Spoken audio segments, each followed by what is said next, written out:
ഈ കഥയിലെ കഥയും കഥാപാത്രങ്ങളും തികച്ചും സാങ്കല്പികം മാത്രം.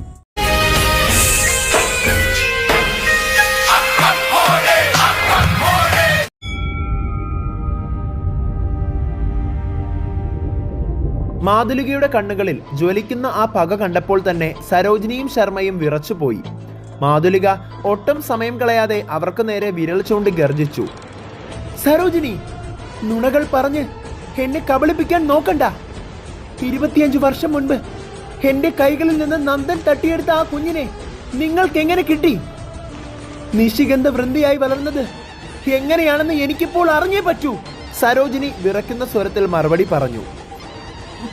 മഞ്ജുലിക മേഡം, എന്ത് വിഡ്ഢിത്തരമാണ് ഈ പറയുന്നത്? വൃന്ദ അവള് ഞങ്ങളുടെ മകളാ, ഞങ്ങൾക്ക് പിറന്ന ഞങ്ങളുടെ സ്വന്തം കുഞ്ഞ്. ശർമ്മയും അത് ശരിവെച്ചുകൊണ്ട് തലയാട്ടി. നുണ, വെറും പച്ചക്കള്ളം. മാതുലികയുടെ ക്ഷമ നശിച്ചു. മത്സ്യവംശത്തിന്റെ രക്തം പേറുന്ന അവൾ നിങ്ങളുടെ മകളാണെന്ന് പറയാൻ നിങ്ങൾക്ക് എങ്ങനെ ധൈര്യം വരുന്നു? സത്യം പറഞ്ഞില്ലെങ്കിൽ ഈ വീട് നിങ്ങളുടെ ശ്മശാനമാകും. സരോജിനിയും ശർമ്മയും തങ്ങളുടെ വാദത്തിൽ ഉറച്ചു നിന്നതോടെ മാതുലികയുടെ ഉള്ളിലെ മൃഗം ഉണർന്നു. അവളുടെ ശരീരം പെട്ടെന്ന് വിറയ്ക്കാൻ തുടങ്ങി. നിമിഷങ്ങൾക്കുള്ളിൽ ആ വീടിന്റെ ഇടുങ്ങിയ മുറിക്കുള്ളിൽ ചാരനിറത്തിൽ തിളങ്ങുന്ന കൂറ്റൻ വാലുമായി ആ ഭീകരമായ ചാരമത്സ്യകന്യക പ്രത്യക്ഷപ്പെട്ടു. സത്യം പറയിപ്പിക്കാൻ എനിക്ക് മറ്റു വഴികൾ അറിയാം. മാതുലിക തന്റെ വാല് തറയിൽ ആഞ്ഞു തല്ലി ഇരുവരെയും ആക്രമിക്കാനാഞ്ഞു. നിലവിളിച്ചുകൊണ്ട് സരോജിനിയും ശർമ്മയും പിന്നിലേക്ക് മാറി. അമ്മേ, നിർത്തൂ! മുറിയിലെ വാതിൽ തകർത്തുകൊണ്ട് അന്നേരം വൃന്ദ അകത്തേക്ക് കയറി വന്നു. മാതുലികയുടെ ആ ഭീകര രൂപം കണ്ടിട്ടും അവൾ ഭയന്നില്ല. മാതുലികയ്ക്കും സരോജിനിക്കും ഇടയിൽ ഒരു വൻമതിൽ പോലെ അവൾ നിലയുറപ്പിച്ചു. അമ്മേ, മതി! ഈ പാവ മനുഷ്യരെ ഉപദ്രവിച്ച് എന്ത് നേടാനാണ്? വൃന്ദയുടെ ശബ്ദം ദേഷ്യത്താൽ വിറച്ചു. വൃന്ദ, മാറി നിൽക്ക്. ഇവര് നിന്റെ ജന്മരഹസ്യം ഒളിപ്പിച്ചു വെച്ചിരിക്കുകയാണ്. നിന്നെ എനിക്ക് തിരിച്ചു കിട്ടണം. എന്റെ ജന്മം എവിടെയായാലും എന്നെ പൊന്നു പോലെ നോക്കി വളർത്തിയത് ഇവരാണ്. വൃന്ദ മാതുലികയുടെ കണ്ണുകളിലേക്ക് ഉറ്റുനോക്കി ദേഷ്യത്തോട് പറഞ്ഞു. നിങ്ങൾ എനിക്ക് ജന്മം നൽകിയ അമ്മയാണെങ്കിൽ എനിക്ക് ജീവൻ നൽകിയവർ ഇവരാണ്. എനിക്ക് നിങ്ങളെപ്പോലെ തന്നെ ഇവർ രണ്ടുപേരും പ്രിയപ്പെട്ടവരാണ്. ഇവരെ തൊടണമെങ്കിൽ ആദ്യം നിങ്ങൾ എന്നെ നേരിടേണ്ടി വരും അമ്മേ.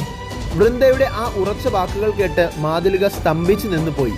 തന്റെ സ്വന്തം മകൾ തനിക്കെതിരെ നിൽക്കുന്നത് അവർക്ക് വിശ്വസിക്കാനായില്ല. സരോജിനിയും ശർമ്മയും വൃന്ദയുടെ പിന്നിൽ ഒളിച്ച് കരയുകയായിരുന്നു. വീടിനുള്ളിലെ അന്തരീക്ഷം വല്ലാതെ മുറുകി. ആ ചാരമത്സ്യകന്യകയുടെ ആക്രമണത്തിൽ നിന്ന് സരോജിനിയെ രക്ഷിക്കാൻ ശർമ്മ ദയനീയമായി നിലവിളിച്ചു. ഘോരരൂപം പൂണ്ട മാതുലിക സരോജിനിയുടെ കഴുത്തിന് നേരെ കൈകൾ നീട്ടിയ നിമിഷം, അമ്മേ, നിർത്താൻ പറഞ്ഞാൽ നിർത്തണം. എന്നെ വളർത്തിയവരെ ഉപദ്രവിക്കാൻ ഞാൻ ആരെയും അനുവദിക്കില്ല. അതിന് ജന്മം നൽകിയ അമ്മയാണെങ്കിൽ പോലും. നീ നിന്റെ ശത്രുക്കളെയാണ് സംരക്ഷിക്കുന്നത് നിശി.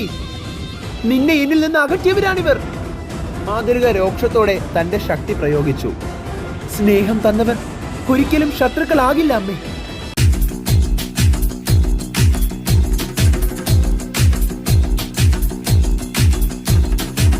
जो उठेगा धड़ से कटेगा, कहाँ पे छिपेगा, कहाँ पे बचेगा। बात बात पर है घात, मौत की बिछी भी साथ। उठा तो गिरेगा, गिरा तो चिरेगा, छिपा तो मिलेगा, मिला तो मारेगा। जाग जाग भाग भाग, बच सके तो बच ले आज। आंधी है ये ज़लज़ला है, पूरे जोर पर चला है। किस्मत में है जो लड़ा है, कौन रह सका खड़ा है। सबसे अटल सबसे प्रबल शस्त्र रचित, रक्त चरित रक्त चरित रक्त चरित रक्त चरित रक्त चरित रक्त चरित रक्त चरित रक्त चरित रक्त चरित। सबसे अटल सबसे प्रबल शस्त्र रचित, रक्त चरित रक्त चरित रक्त चरित रक्त चरित रक्त चरित। I dream of night, I dream of day, I dream of watching you fade away.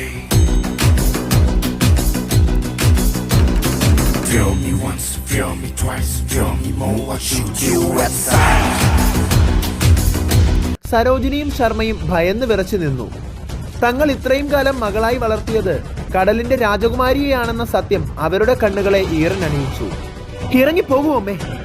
എന്റെ മാതാപിതാക്കളെ ഉപദ്രവിക്കാൻ നോക്കിയ നിങ്ങളെ ഇനി ഈ വീടിന്റെ പടിക്കൽ പോലും ഞാൻ കാണരുത്. വൃന്ദയുടെ കണ്ണുകളിൽ നിന്ന് അഗ്നിസ്ഫുലിംഗങ്ങൾ ചിതറി. മാതുലിക തകർന്നു പോയ മനസ്സോടെ പക നിറഞ്ഞ കണ്ണുകളുമായി ഇരുളിലേക്ക് മറഞ്ഞു. വൃന്ദ സാവധാനം തന്റെ മനുഷ്യരൂപത്തിലേക്ക് തിരിച്ചു വന്നു. തളർന്നു വീഴാൻ തുടങ്ങിയ സരോജിനിയെയും ശർമ്മയെയും അവൾ ഓടിച്ചെന്ന് താങ്ങി പിടിച്ചു.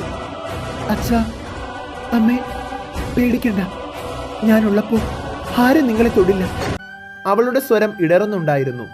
സരോജിനി വിറയ്ക്കുന്ന കൈകൾ കൊണ്ട് വൃന്ദയുടെ മുഖത്ത് തലോടി. മോളെ, നീ ശരിക്കും ആ മാതുലികയുടെ...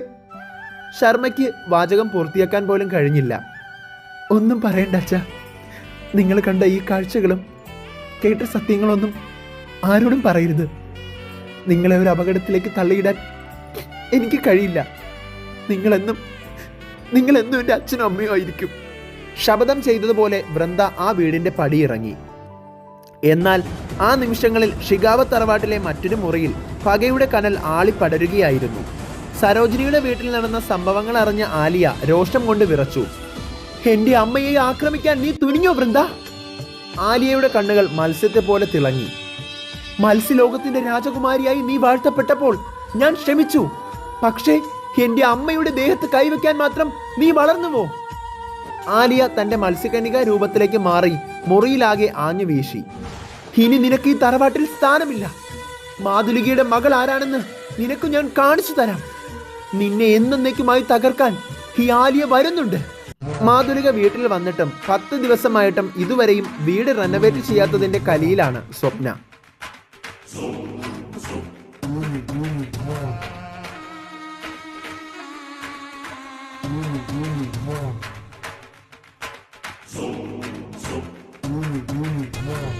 പത്ത് ദിവസമായില്ലേ മഞ്ജുലികെ നീ ഇവിടെ വന്നിട്ട്?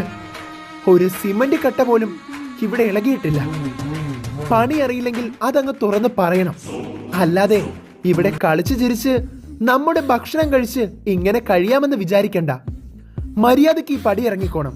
പണി അറിയില്ലെങ്കിൽ ഇന്ന് രാത്രിക്കുള്ളിൽ എനിക്കൊരു മറുപടി കിട്ടിയിരിക്കണം. വീട് റെനോവേറ്റ് ചെയ്യാൻ വന്നവൾ മേക്കപ്പും ഇട്ട് തെക്ക് വിടക്ക് നടക്കുകയാണോ? സ്വപ്ന മാതുലികയുടെ മുഖത്തേക്ക് വിരൽ ചൂണ്ടി ആക്രോശിച്ചു. മാതുലിക തന്റെ നിഷ്കളങ്കത മാറ്റി മഞ്ജുലികയിൽ നിന്നും ആ വേഷമഴിച്ച് മാതുലികയിലേക്കെത്തി. അവളുടെ കണ്ണുകളിൽ മാതുലികയുടെ ആ പഴയ കനൽ ആളിപ്പടർന്നു. എന്നോട് പടിയിറങ്ങാൻ പറയാൻ നീ ആരടി? ഈ ഷിഗാവത്ത് തറവാട് എന്റേതാണ്.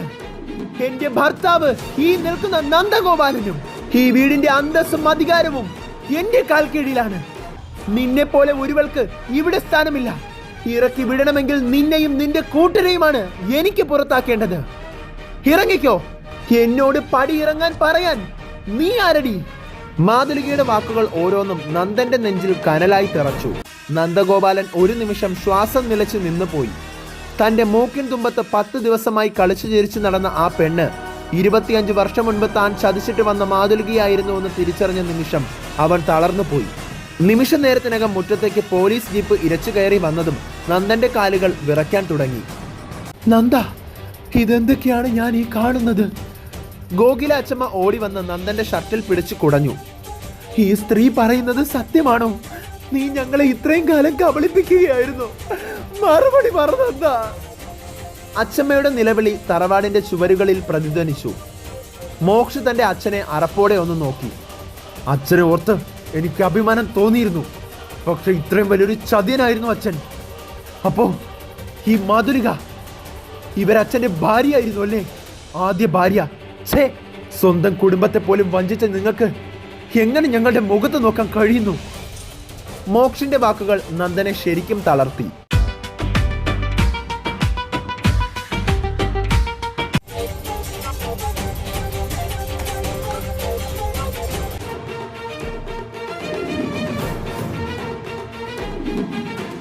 എനിക്ക് വന്നേ പറ്റൂ വൃന്ദ. സത്യങ്ങൾ എന്താണെന്ന് എനിക്ക് നേരിട്ട് അറിയണം. എന്റെ മോനെ അധികകാലം ആ ഇരുമ്പഴികൾക്കുള്ളിൽ ഇടാൻ ഞാൻ അനുവദിക്കില്ല. എന്റെ നക്ഷത്രം, എന്റെ മകൾ, അവളെ എവിടെയാണ് നിങ്ങൾ ഒളിപ്പിച്ചത്? ഇറങ്ങിക്കോണം എന്റെ വീട്ടിൽ നിന്നും. ഇറങ്ങിപ്പോടി. ഇയാൾ ജനിപ്പിച്ച മകൾ കൂടിയാണ് ഞാൻ.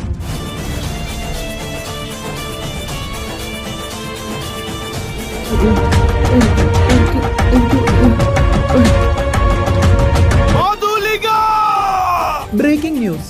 പ്രമുഖ വ്യവസായി ഷിഗാവത്ത് നന്ദഗോപാലൻ അറസ്റ്റിൽ. എന്റെ ജീവിതം തകർത്ത മാതുലികയെ ഈ ഭൂമിയിൽ നിന്ന് തന്നെ ഞാൻ ഇല്ലാതാക്കും. ശിഖന്താനിന്റെ ആദിയെ രക്ഷിക്കാനായി അവൾ ഉറപ്പായും വരും. മത്സ്യലോകത്തിന്റെ ആദ്യത്തെ മത്സ്യകന്യക അനന്ത മത്സിനി. Thank you.